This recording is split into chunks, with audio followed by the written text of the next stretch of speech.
শেষ শেষ। কালকে এই একটু পরে মারা যাবো, কালকে এই মুহূর্তে একদিন, পরের দিন 2 দিন, পরের দিন 3 দিন। বিশ্বাস করেন 3 দিন পরে আপনারা যার যার মতো কাজ শুরু করবেন। 4 দিনের দিন আর ইবন হাবিবের জন্য কিছু একটা করা দরকার, আচ্ছা 7 দিনের দিন ভুলে গেছে। 1 মাস পরে সবাই সবার মতো, 1 বছর পরে কিসের কে আর ইবন হাবিব কোথায়, কে সে কি, সব শেষ। ওয়াতাতাযাক্কারুল মাউত ওয়াল বিলা, তুমি মরে যাইবা, মরার পর পচে যাইবা, ওটা নিয়ে ভাবো। এটাই তো সত্যি কথা। আমি আপনি মারা যাওয়ার পর আমার সন্তান আদি, আমার আত্মীয় স্বজন আমাদেরকে দাফন করে দিবে। দাফন করে দেওয়ার পর একটু বলবে এই সেই, সে ভালো ছিল, সেই ছিল, সেই ছিল, 2 দিন 3 দিন, আস্তে আস্তে সবাই সবার মতো চলবে।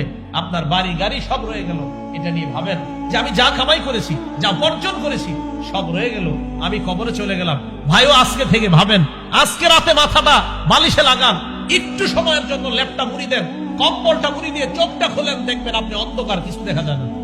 চোখ খোলেন, ল্যাপ মুড়ি দিয়ে, কাঁথা মুড়ি দিয়ে চোখ খোলেন, লাইট অফ, দেখবেন কিছু দেখা যায় না। তখন ভাববেন, আচ্ছা আমার লাশটা কবরে রাখলো কামরাঙ্গীরচরের জনগণ, রাখার পর আমার লাশের উপরে বাঁশ দিল, বাঁশ দেওয়ার উপরে আবার মাটি দিল, আচ্ছা আমি তো কিছু দেখতে পাবো না।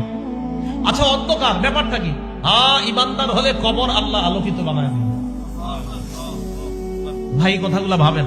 নবীজি বললেন আল্লাহকে লজ্জা পাওয়ার 3 নম্বর অর্থ ওয়াতাযাক্কারুল মাউত ওয়াল বিলা, তুমি মারা যাইবা এটা চিন্তা করো, পচে যাইবা চিন্তা করো।